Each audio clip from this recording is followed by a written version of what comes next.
나눌 말씀은 시편 1편 1절에서 2절 말씀입니다. 제가 봉독해 드리도록 하겠습니다. 복 있는 사람은 악인들의 꾀를 따르지 아니하며 죄인들의 길에 서지 아니하며 오만한 자들의 자리에 앉지 아니하고 오직 여호와의 율법을 즐거워하여 그의 율법을 주야로 묵상하는도다. 시편 1편 1절에서 2절 말씀입니다. 안녕하세요. 유치부 이순영 전도사입니다. 벌써 한 해가 저물고 2021년도 새해가 밝았습니다. 우리 성약의 모든 성도님들 새해 복 많이 받으십시오. 왜 새해가 되면 저희가 복 많이 받으라고 인사를 하는 걸까요? 그건 저희 모두가 복 받는 것을 지극히 좋아하기 때문입니다. 시편 1편은 우리가 그토록 좋아하는 복에 대해서 말씀해 주십니다. 그럼 성경이 말하는 복 있는 사람은 어떤 사람일까요? 자, 다 같이 유치부식으로 말씀 속으로 한번 출발해 보겠습니다. 말씀 속으로 출발! 먼저 1절을 다시 한번 읽어보도록 하겠습니다. 복 있는 사람은 악인들의 꾀를 따르지 아니하며 죄인들의 길에 서지 아니하며 오만한 자들의 자리에 앉지 아니하고. 저자는 복 있는 사람에 대해서 먼저 무엇을 하지 않는 사람이라고 소극적으로 표현합니다. 어떤 사람인가요? 악인들의 꾀를 따르지 않고 죄인들의 길에 서지 않고 오만한 자리에 앉지 않는 사람이 바로 복 있는 사람이라고 말씀합니다. 그런데 이것을 하지 않는다고 복 있는 사람이 되는 걸까요? 아닙니다. 그렇지 않아요. 우리는 적극적으로 해야 할 일이 있는데요. 바로 2절의 말씀입니다. 다 같이 2절을 한번 읽어보도록 하겠습니다. 오직 여호와의 율법을 즐거워하여 그의 율법을 주야로 묵상하는도다. 적극적으로 무엇을 하는 사람이 복 있는 사람인가요? 여호와의 율법을 즐거워하고 그의 율법을 주야로 묵상하는 자. 이 사람이 바로 복 있는 사람이라고 말합니다. 첫 번째, 여호와의 율법을 즐거워하는 것인데요. 여호와의 율법을 즐거워한다는 것은 무엇일까요? 저희 유치부 아이들은 젤리를 정말 좋아하는데요. 젤리를 주면은 눈에서 하트가 뿅뿅뿅뿅 쏟아지고 엄청 떠들다가도 집중해서 말씀을 듣기도 해요. 젤리를 좋아하고 젤리를 즐거워하는 거죠. 그런데 여호와의 율법을 즐거워한다는 건 우리 친구들이 젤리를 좋아하는 것과는 조금 차이가 있습니다. 하나님의 말씀이 때로 저희들에게 부담스럽게 다가오기도 하고 또 지루하게 느껴질 때도 있지 않습니까? 하지만 의도적으로 저희가 더 가까이 갈 때 우리에게 즐거움이 주어진다는 것입니다. 올 한 해 우리 성약의 모든 성도님들 여호와의 말씀을 가까이 하고 말씀을 통해서 희락을 경험하는 한 해가 되었으면 정말 좋겠습니다. 두 번째, 율법을 주야로 묵상하는 것입니다. 묵상이라는 단어가 나왔는데요. 우리 성도님들 묵상이 무슨 뜻인지 생각해 본 적 있으십니까? 주야로 묵상하라고 하는데 그럼 아침, 저녁으로 말씀을 생각하면 되는 걸까? 제가 고민을 해봤는데요. 묵상이라는 단어를 설명해 드리면 이렇습니다. 우리가 강아지에게 뼈다귀를 던져주면 어떻습니까? 강아지를 키워보신 분들은 다 아실 텐데요. 그 뼈다귀를 가만두지 않습니다. 물기도 하고 킁킁 냄새도 맡고 또 핥기도 하고 못살게 굴죠. 하는 것이 그런 뜻인 것 같습니다. 말씀을 한번 보고 그냥 치워주는 게 아니라 계속 그 말씀을 강아지가 뼈다귀를 탐색하는 것처럼 탐색해 보는 것입니다. 입에서 읊조리기도 하고 또 생각도 해보고 잘 되진 않아도 그렇게 한번 살아보고 하나님께 묻기도 해보면서 그 말씀을 가만두지 않는 것입니다. 21년도 한 해는 우리 모든 성도님들이 이렇게 말씀을 묵상하는 한 해가 되시기를 소원합니다. 이처럼 복 있는 사람은 결국 3절의 말씀처럼 형통한 삶을 살게 된다고 말합니다. 자, 3절 다 같이 한번 읽어보겠습니다. 시냇가에 심은 나무가 철을 따라 열매를 맺으며 그 잎사귀가 마르지 아니함 같으니 그가 하는 모든 일이 다 형통하리로다. 형통한 자의 모습이 어떻습니까? 바로 이렇게 시냇가에 심겨진 나무로 사는 것과 같습니다. 그런데 감사하게도 저희 모두는 이미 시냇가에 심겨진 자들입니다. 하나님께서 우리를 시냇가에 심어주셨습니다. 우리는 이제 그 시냇가에 흐르는 물을 공급받으면서 나무가 물을 빨아들이듯이 말씀을 늘 흡수하며 복 있는 자로 열매 맺는 삶을 살면 됩니다. 우리는 어떤 열매를 맺게 될까요? 성경에는 세 가지 열매에 대해서 말씀하고 계시는데요. 누가복음 3장 8절에 회개에 합당한 열매를 맺고 라고 기록되어 있습니다. 첫 번째 무슨 열매인가요? 회개 열매를 맺게 된다는 것입니다. 그리고 갈라디아서 5장 22절 오직 성령의 열매는 사랑과 희락과 화평과 오래 참음과 자비와 양성과 충성과 온유와 절제니. 자, 두 번째는 무슨 열매인가요? 성령의 열매를 맺게 됩니다. 마지막으로 에베소서 5장 9절 말씀에 빛의 열매는 모든 착함과 의로움과 진실함에 있느니라. 세 번째 빛의 열매를 맺게 된다는 것입니다. 우리는 그리스도 안에서 이런 복된 열매를 맺으면서 살도록 이미 허락받은 자들입니다. 저와 우리 성약의 모든 식구분들이 올 한 해는 이 회개의 열매, 성령의 열매, 빛의 열매를 맺으면서 복 있는 사람의 길을 걸어갈 수 있기를 소원합니다. 자, 그렇다면 이 복 있는 사람들과 다른 악인들의 모습은 어떨까요? 4절과 5절은 이렇게 증거합니다. 악인들은 그렇지 아니하며 오직 바람에 나는 겨와 같도다. 그러므로 악인들은 심판을 견디지 못하며 죄인들이 의인들의 모임에 들지 못하리로다. 악인들은 바람에 나는 겨와 같다고 말씀합니다. 즉 시냇가에 심겨지지 않은 것입니다. 우리가 살아가다 보면 열매가 주렁주렁 열려서 성공한 것처럼 보이지만 실상은 뿌리가 없는 사람이 굉장히 많습니다. 어쩌면 우리가 생각하고 소망하는 그 복이 허상일 수 있습니다.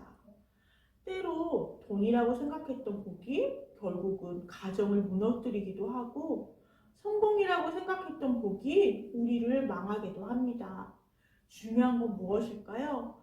중요한 것은 진정한 복은 하나님 말씀만이 우리를 복된 길로 인도한다는 것입니다.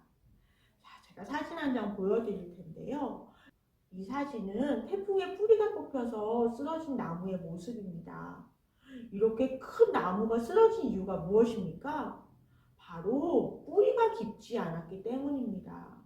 뿌리가 깊지 않으면 작은 바람에도 쉽게 넘어질 수밖에 없습니다. 우리 안에 말씀이 깊이 뿌리 내리지 않으면 이 나무처럼 바람에도 쉽게 흔들리고 무너질 수밖에 없다는 것입니다. 자, 오늘 본문은 바로 6절로 마무리됩니다. 무릇 의인들의 길은 여호와께서 인정하시나 악인들의 길은 망하리로다. 자, 여기에 인정한다는 것은 알다, 보호하다라는 의미입니다. 우리가 지금 이 자리까지 어떻게 올 수 있었나? 가만히 지난 삶을 돌아보면 하나님께서 우리를 아시고 우리를 보호하시고 우리를 지켜주심의 결과임을 부인할 수 없습니다. 저희 모두가 바람에 나는 겨와 같은 삶이 아니라 시냇가 대신 말씀에 깊이 뿌리 내리고 때가 되어서 놀라운 열매가 맺혀지는 삶이 되시기를 간절히 기도합니다.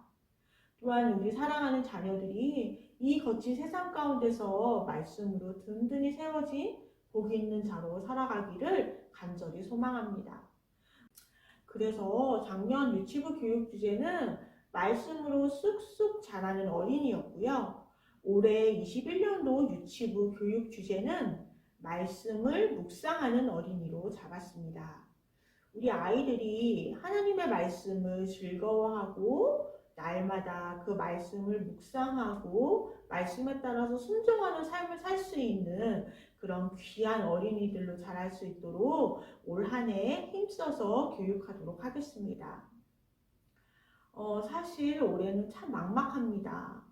작년에 전혀 예상하지 못했던 코로나19 바이러스로 인해서 우리 아이들 딱 2주 만나보고 그 이후는 거의 비대면으로 예배를 드리게 되었습니다.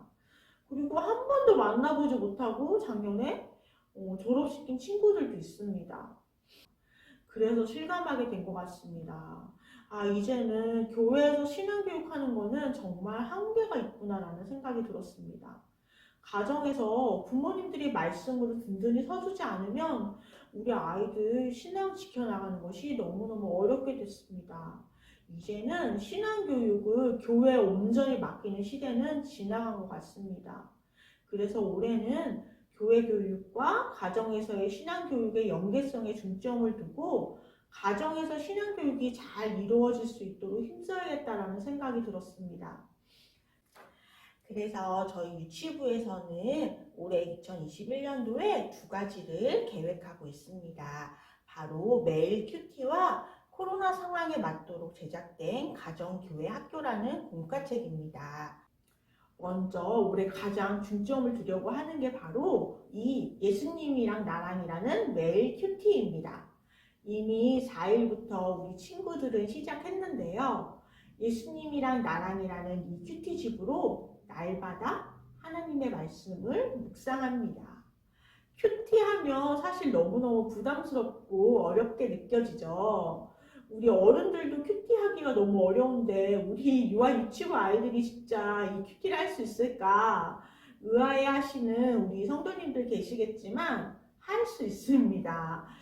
예수님이랑 나랑은요, 이렇게 동화책 형식으로 되어 있는 말씀 묵상집인데요. 매일매일마다 아이들이 말씀을 묵상하고 여기 활동을 할 수 있게 되어 있어요. 이 활동에는 만들기도 있고 게임도 있고 색칠도 있고 퍼즐도 있고 수학도 있고 정말 많은 활동들이 매일매일 다르게 적용할 수 있는데 그 활동들을 통해서 우리 친구들이 하나님의 말씀을 더 즐겁게 더 기쁘게 묵상할 수 있습니다. 그래서 매일 부모님과 묵상하고 적용하다 보면 어느새 우리 아이들이 성약교회 큐티 대장이 되어 있을 것입니다. 고린도전서 3장 6절에 보면 잘하게 하시는 분은 하나님이시라고 말씀하십니다. 우리 아이들을 부모님이 키운다고 생각하지만 사실은 부모님은 그냥 씨앗을 뿌리고 물을 주는 역할을 담당할 뿐이에요. 아이를 자라게 하시는 분은 누구신가요? 바로 하나님이십니다. 우리 하나님 말씀만이 우리 아이를 올바른 하나님의 자녀로 자라게 할 수 있습니다. 올 한 해는 우리 부모님들이 우리 아이들과 함께 이 예수님이랑 나랑이라는 큐티를 통해서 예수님이랑 정말 가까워지는 한 해 됐으면 좋겠습니다. 두 번째는 이 가정교회 학교 공과책입니다. 보통 유치부 공과는 그 주일 말씀을 바탕으로 각 반 선생님들과 교회에서 진행되었었는데요. 코로나 상황 때문에 이 한 가지가 더 추가되어서 가정에서 부모님들과 아이들이 함께 할 수 있는 가정교회 학교가 새로 시작됩니다.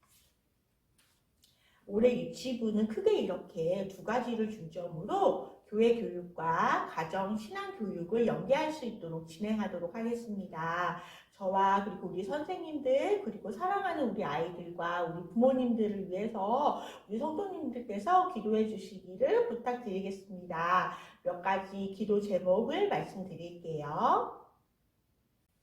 먼저 첫 번째는 우리 아이들이 부모님 신앙을 따라가죠. 부모님들께서 믿음에 바로 서서 하나님 말씀에 온전히 반응하는 삶을 살 때 우리 아이들도 그 신앙 안에서 아름답게 자라갈 수 있습니다. 그래서 먼저 우리 부모님들이 신앙의 본, 믿음의 본이 되어줄 수 있기를 간절히 기도 부탁드리겠습니다. 그리고 두 번째는요, 말씀을 자녀에게 가르치고 묵상하게 하는 건 우리 아이들을 시냇가에 심는 것과 같습니다. 그래서 시냇가에 심겨진 나무는 철따라 열매도 맺고 그 잎사귀가 마르지 않죠. 우리 아이들이 그 주님의 말씀을 먹으면서 복 있는 사람으로 성장할 수 있었으면 좋겠습니다.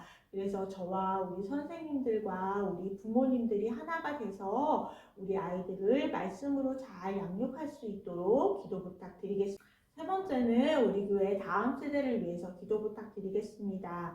어린 자녀를 둔 우리 부모님들은 우리 아이들 올 한 해 유치부로 보내주시면 저와 우리 선생님들이 믿음 안에서 잘 양육하도록 하겠습니다. 그럼 제가 마지막으로 기도하고 마치도록 하겠습니다. 하나님, 오늘 저희가 시편 1편을 통해서 복 있는 사람에 대해서 함께 말씀을 나누었습니다. 저희 올 한 해 하나님의 말씀을 즐거워하고 하나님의 말씀을 주야로 묵상하면서 복 있는 자의 길을 힘있게 걸어갈 수 있도록 인도하여 주시옵소서. 감사드리오며 예수님 이름으로 기도드렸습니다. 아멘.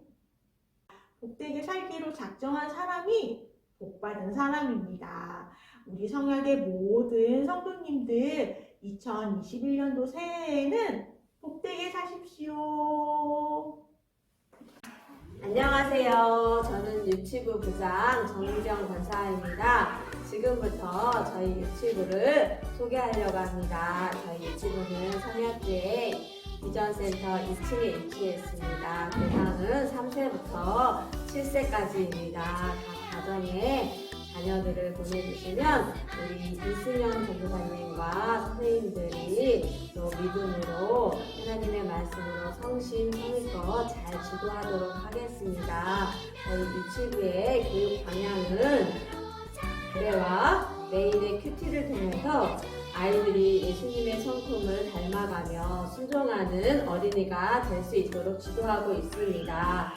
유치부에서는 아이들이 말씀을 기억하고 지키며 하나님을 기쁘게 하는 자녀로 살아갈 수 있도록 지도하고 있습니다. 각 가정의 자녀들을 유치부로 보내주시면 하나님의 사랑으로 이승영 전도사님과 교사 선생님들이 한마음 한뜻으로 기도하며 하나님의 말씀으로 믿음이 자라갈 수 있도록 성실히 섬겨나가도록 하겠습니다. 성약교회 유튜브로 많이 보내주세요. 감사합니다. 안녕하세요. 성약 유치부 교사 김하진입니다. 3세에서 7세까지의 자녀나 손자, 손녀가 있으신 가정에서는 2021년도에는 저희 성약 유치부 보내주세요. 어렸을 때부터 하나님을 예배하고 말씀 가운데 자라갈 수 있도록 저희 성약 유치부에서도 최선을 다하겠습니다. 자, 이제 곧 만나게 될 우리 유치부 친구들, 전도사님과 선생님들이 기다리고 있을게요. 우리 곧 만나요. 안녕. 안녕하십니까. 유치부 교사 김재원입니다. 우리 아이들 3세부터 7세 아이들이 어렸을 때부터 말씀 듣기를 꾸준히 하여서 정말 그들의 마음속에 믿음의 씨앗이 심겨지길 원합니다. 우리 아이들 다 함께 보내주셔서 같이 예배할 수 있었으면 좋겠습니다. 이상입니다. 안녕하세요. 유치부 교사 노아영입니다. 우리 아이들이 어렸을 때부터 말씀을 들으며 그 믿음의 씨앗이 깊게 뿌리 내렸으면 좋겠어요. 유치부에 계신 전도사님과 또 부장쌤 그리고 또 선생님들이 믿음과 또 사랑으로 우리 아이들을 섬기고 있습니다. 꼭 와서 함께 예배드려요. 안녕하세요. 유치부 선생님 이윤정이에요. 우리 내년에는 하나님 말씀을 즐겁게 알아가고 신나게 찬양할 수 있는 유치부 친구들이 많이 왔으면 좋겠어요. 그러면은 선생님이 항상 기도할게요. 빨리 만나요. 안녕. 친구들아, 학년 유튜브에 만나자. 안녕. 유치부에서 만나자 안녕. 얘들아 성령 유치부에서 만나자 안녕. 성령 유치부에서 만나자 안녕. 친구들아 성령 유치부에서 만나자 안녕. 친구들아, 선행 유튜브에서 만나자. 안녕. 친구들아 유치부에서 만나자 안녕.